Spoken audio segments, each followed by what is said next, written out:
Good morning students, B Ed second year, ज्ञान और पाठ्यचर्या।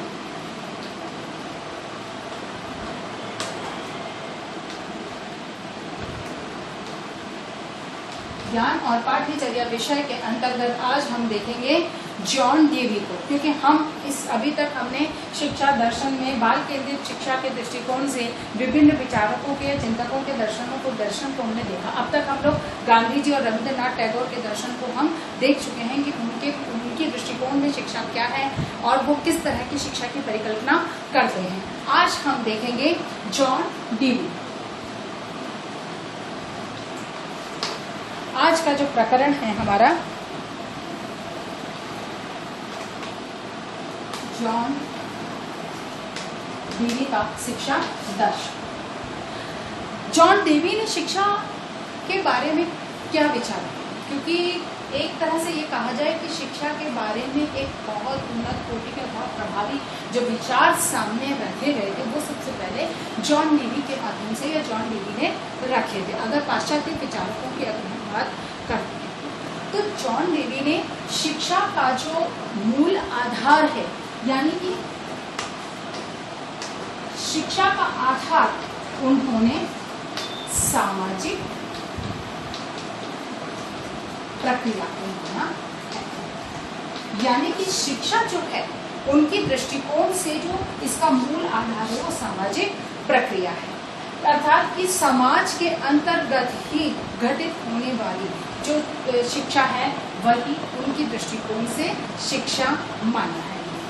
इन्होंने शिक्षा के इस सामाजिक प्रक्रिया के इन्होंने दो आधार माने हैं, पहला व्यक्तिगत और दूसरा सामाजिक। व्यक्तिगत और सामाजिक अर्थात एक व्यक्तिगत के अंदर शिक्षा क्या है, जो एक व्यक्ति की योग्यता, रुचि, क्षमता, आदत, व्यवहार आदि का निर्माण करती है। अर्थात कि अगर हम सामाजिक प्रक्रिया का पहला घटक एक जो आधार हम मानते हैं जॉन डेवी के अनुसार कि शिक्षा क्या है, तो उनके अनुसार शिक्षा व्यक्तिगत आधार पर शिक्षा बालक को प्रदान की जाती है। अब उसके अंतर्गत व्यक्तिगत आधार के अंतर क्या है, उसकी योग्यता का विकास होना, उसकी रुचि का विकास होना, उसकी क्षमताओं का विकास होना, उसके आदतों का निर्माण होना, उसके व्यवहार का विकास किया जाना है, उसके व्यवहार को एक दिशा प्रदान करना शिक्षा का कार्य होता है। लेकिन जब सामाजिक दायरे की बात आती है, सामाजिक आधार की बात आती है, यानी कि ये सामाजिक आधार है जो कि व्यक्ति की मूल मूल्यों पर, सामाजिक मूल्यों के आधार पर, अर्थात इन्हीं मूल्यों के आधार पर बालक की योग्यता, रुचि, क्षमता, आदत, व्यवहार को जो विकास करता है वो इस सामाजिक मूल्यों के दायरे में रखकर व्यक्ति का विकास करता है। अर्थात कि जो व्यक्ति सबसे सेंटर में है, क्योंकि इसी को शिक्षित करना है और इसकी शिक्षा का आधार क्या है, इसको क्या शिक्षित करना है, तो उसकी योग्यता, क्षमता, रुचि आदि का विकास करना, उसकी आदतों, व्यवहार आदि का विकास करना है। लेकिन ये विकास किस आधार पर होगा, उसके इस सामाजिक मूल्यों के आधार पर उसकी इन व्यवहारों का विकास किया जाएगा। अर्थात कि समाज जिन मूल्यों को स्वीकार करता है, बालक की योग्यता, रुचि, क्षमताओं का विकास, उसके सामंजस्य की योग्यता का विकास, जो कुछ भी करना है वो इन मूल्यों के दायरे में रहते हुए ही बालक को शिक्षित करना होता है या करना ही शिक्षा कहलाता है। अब इस दृष्टिकोण से यदि हम जॉन डेवी के इस विचारधारा के अनुसार शिक्षा के अर्थ को समझते हैं, इसके अर्थ को समझते हैं, तो जो इनका जो पहली बात थी कि शिक्षा का मूल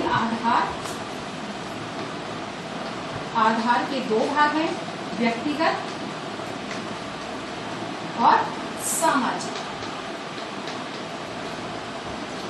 व्यक्तिगत में उसकी रुचि, योग्यता, क्षमता, आदत आदि का, और सामाजिक में उसकी मूल्यों के दायरे में व्यक्तिगत विकास कर। ठीक है, यानी कि जो मूल्यों का सामाजिक विकास जो है वो सामाजिक मूल्यों के दायरे में रहते हुए व्यक्तिगत क्षमताओं का विकास करना शिक्षा कहलाता है। इसी आधार पर शिक्षा का जो अर्थ है वो क्या कहता है कि हम शिक्षा, जॉन डीवी के अनुसार शिक्षा किसे कहा गया है। तो सबसे पहली बात है मूल प्रवृत्तियों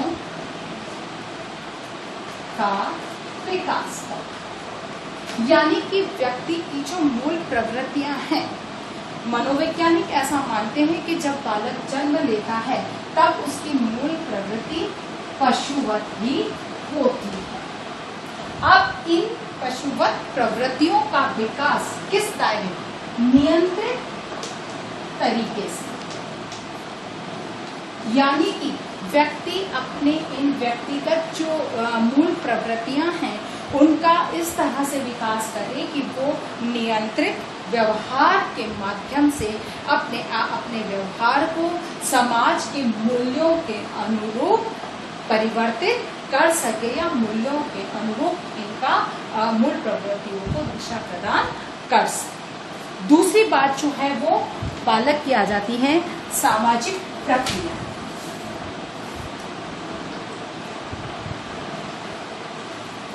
सामाजिक प्रक्रिया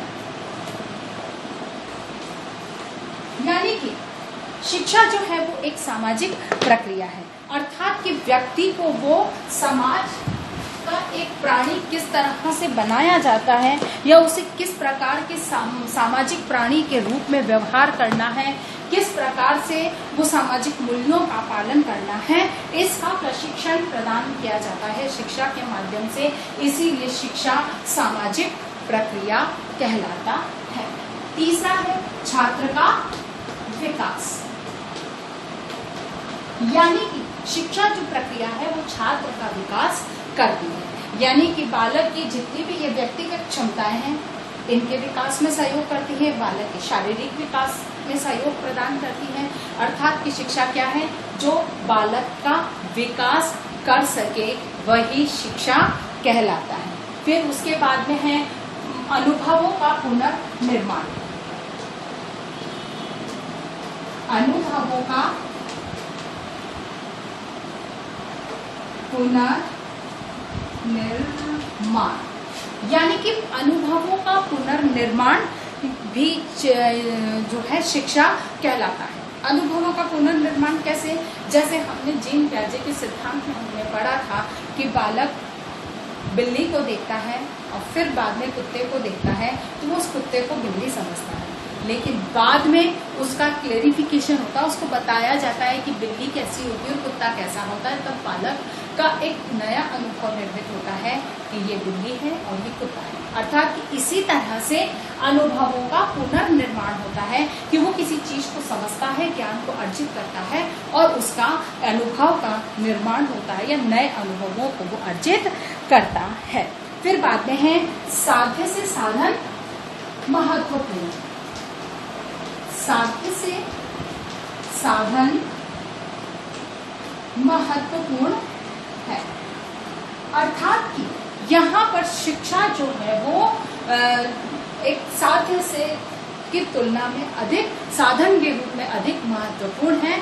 जो बालक के साधन के रूप में उसको साधन उपलब्ध कराए या बालक को सीखने में सहयोग प्रदान करे वही शिक्षा कहलाती है। अर्थात कि जॉन डेवी के अनुसार शिक्षा क्या है? जो शिक्षा के जो आधार हैं वो दो हैं।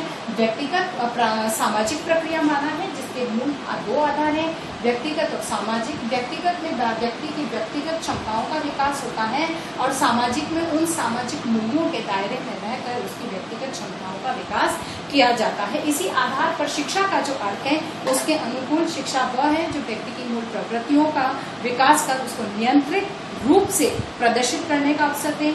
उसके बाद में है सामाजिक प्रक्रिया है ये कि ये और तीसरा है छात्र का विकास करती है शिक्षा, वो जो छात्र का विकास करे।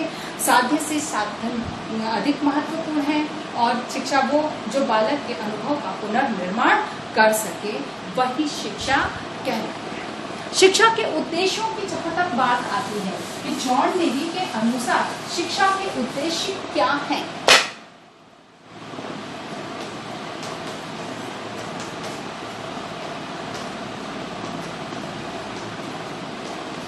शिक्षा के उद्देश्य क्या है?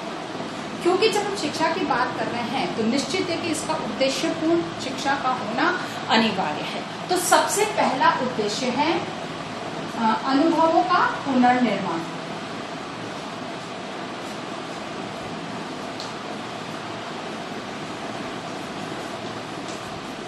अनुभवों का पुनर्निर्माण करना ही शिक्षा का मूल उद्देश्य होता है, क्योंकि माना यह जाता है कि बालक अपने प्रारंभिक जीवन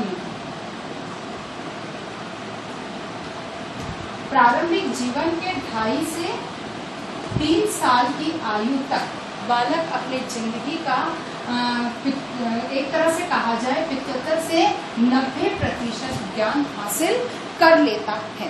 अब यहाँ पर शिक्षा जो है वो निश्चित है कि जो अनुभव बालक ने यहाँ पर प्राप्त किए हैं, इन्हीं अनुभवों का पुनर्निर्माण किया जाना शिक्षा का उद्देश्य कहलाता है। क्योंकि शिक्षा जब तक बालक के पास अनुभव नहीं होंगे वो अन्य चीजों को नहीं सीख पाएगा।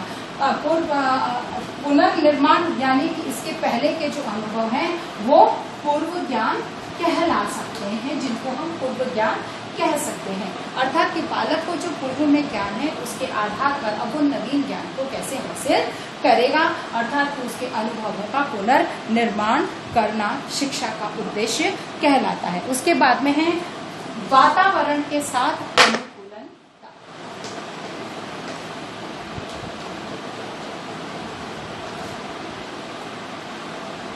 वातावरण के साथ अनुकूलनता, ठीक है। वातावरण के साथ अनुकूलनता ये चीज सबसे अधिक महत्वपूर्ण है, क्योंकि बालक जहां भी जाएगा उस वातावरण के साथ उसको अनुकूलनता स्थापित करनी होगी, यानी कि समायोजन।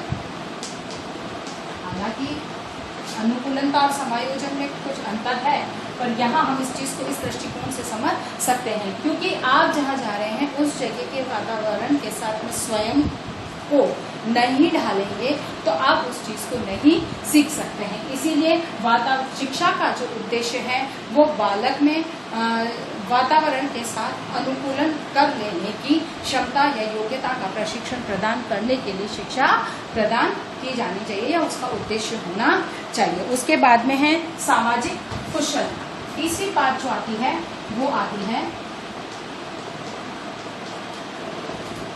सामाजिक कुशलता, यानी कि सामाजिक कुशलता से क्या तात्पर्य है कि समाज में किस तरह का उसको नागरिक होना चाहिए, किस प्रकार के उसमें मूल्यों का विकास होना चाहिए, यानी कि समाज के मूल्य उसको पता होने चाहिए। समाज के वातावरण के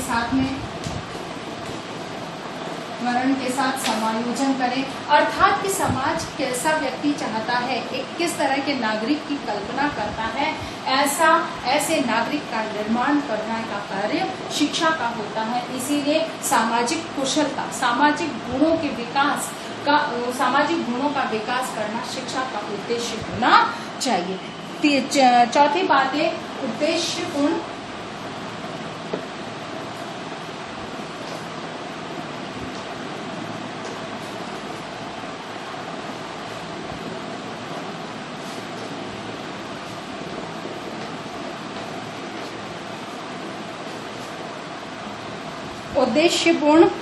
परिवर्तनशीलता।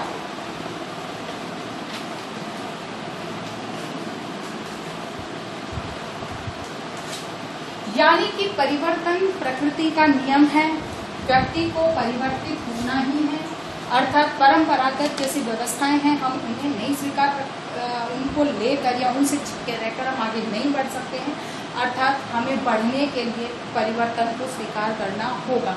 तो ये इसी परिवर्तन को स्वीकार करने की क्षमता का विकास शिक्षा का उद्देश्य होना चाहिए। अर्थात शिक्षा ऐसी जो कि व्यक्ति में उद्देश्यपूर्ण परिवर्तन के लिए उसे प्रशिक्षित कर सके, यानी कि किसी भी परिवर्तन को स्वीकार करने और परिवर्तन को अपनाने का उसे प्रशिक्षण प्रदान करे, वही शिक्षा कहलाता है। फिर स्वीकारोक्ति।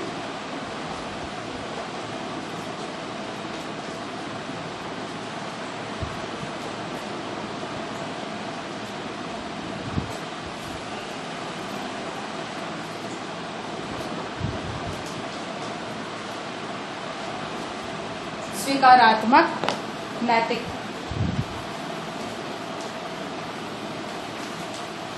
यानी कि ऐसे नैतिक संस्कारों का विकास करना जिसको कि समाज के द्वारा स्वीकार किया जाता है, क्योंकि समाज चाहता है कि उसके नागरिकों के अंदर नैतिक संस्कार होने चाहिए। अगर नैतिक संस्कार आप में नहीं है, आपके द्वारा अनैतिक व्यवहार किया जा रहा है, आपके द्वारा आपराधिक व्यवहार किया जा रहा है, तो निश्चित है कि ये समाज की मान्यता के अनुकूल नहीं होते हैं, जिन्हें समाज स्वीकार नहीं करता है। इसीलिए ऐसे नैतिक संस्कारों का विकास करना जिनके द्वारा व्यक्ति समाज के द्वारा जिन्हें स्वीकार किया जा सकता हो, अर्थात कि शिक्षा के उद्देश्य जो जॉन डेवी ने निर्धारित किए हैं उनके अनुसार अनुभवों का पुनर्निर्माण हो, ऐसी शिक्षा होनी चाहिए। शिक्षा वो जो वातावरण के साथ अनुकूलनता स्थापित कर सके, व्यक्ति में या बालक को सिखा सके, फिर सामाजिक कुशलता का विकास जिसमें कर सके, फिर उद्देश्यपूर्ण परिवर्तन, क्योंकि परिवर्तन प्रकृति का नियम है, इसलिए इसे स्वीकार या इसको समझना बहुत अनिवार्य है।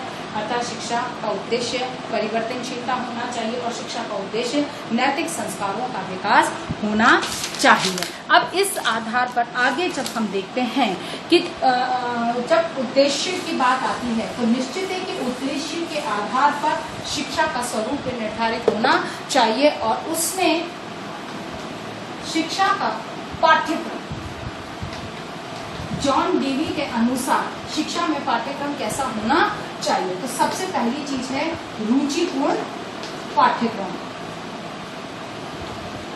रुचिपूर्ण पाठ्यक्रम यानी कि पाठ्यक्रम ऐसा जो बालक की रुचि के अनुकूल हो, जिसको पढ़ने में, जिसको समझने में बालक रुचि से भाग ले अपने, और वो बालक की योग्यता और क्षमता के अनुकूल होना चाहिए। अर्थात पाठ्यक्रम ऐसा निर्धारित हो जो बालक की रुचि के अनुकूल हो, जिसको बालक स्वयं इच्छा से पढ़ने या सीखने के लिए तत्पर हो सके। उसके बाद दूसरी बात आती है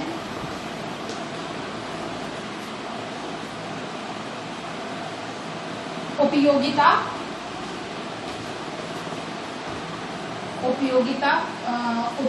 पाठ्यक्रम या उपयोगी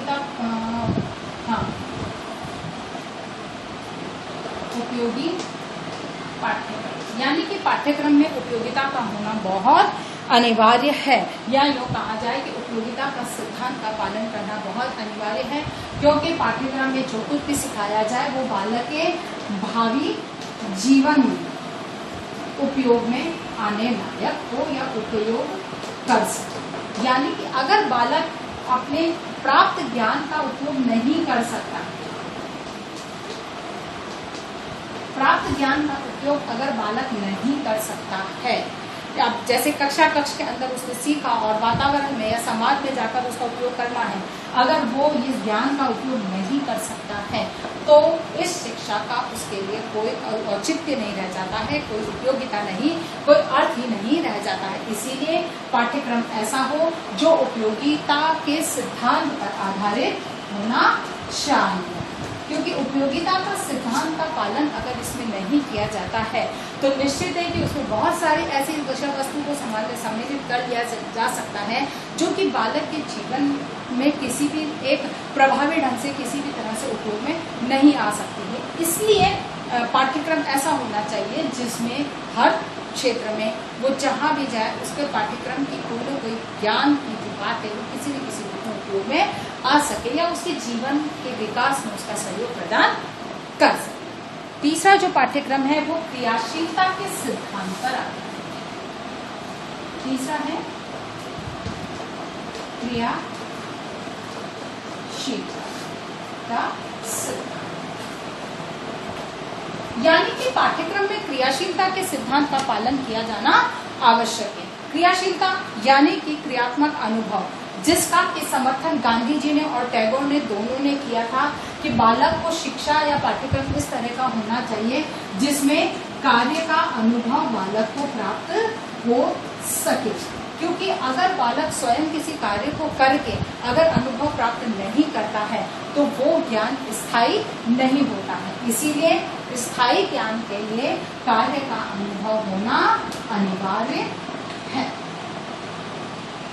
क्योंकि जो ज्ञान देना है उसका अर्थ हमारा यही होता है कि वो बालक को स्थायी रूप से प्राप्त हो सके। उसके लिए अनिवार्य है कि कार्य का अनुभव यानी कि क्रियात्मक क्रियाएं बालक के द्वारा करवाई जाए। केवल सैद्धांतिक आधार पर पाठ्यक्रम का स्वरूप निर्धारित न हो, सैद्धांतिक के साथ में उसके व्यवहारिक पक्षों को भी उसमें स्थान दिया जाना चाहिए। अर्थात सैद्धांतिक के साथ में सैद्धांतिक के साथ व्यवहारिक ज्ञान का होना भी या व्यवहारिक अनुभव का होना भी अनिवार्य है। इसीलिए क्रियाशीलता के सिद्धांत का पालन पाठ्यक्रम के अंदर होना चाहिए। चौथी बात जो इसके अंतर्गत आती है वो एकीकरण का सिद्धांत।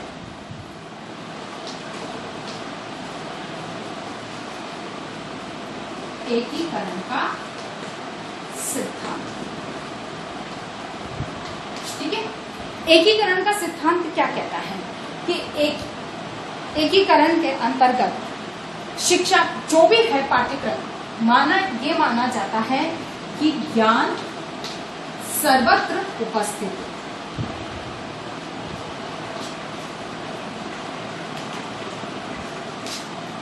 व्यक्ति के चारों तरफ ज्ञान उपस्थित है, लेकिन मनुष्य ने अपनी सुविधा के अनुसार इस ज्ञान को अलग अलग भागों में बांट दिया है समझने, अर्थात समझने के लिए या अर्जित करने के लिए, ठीक है ना।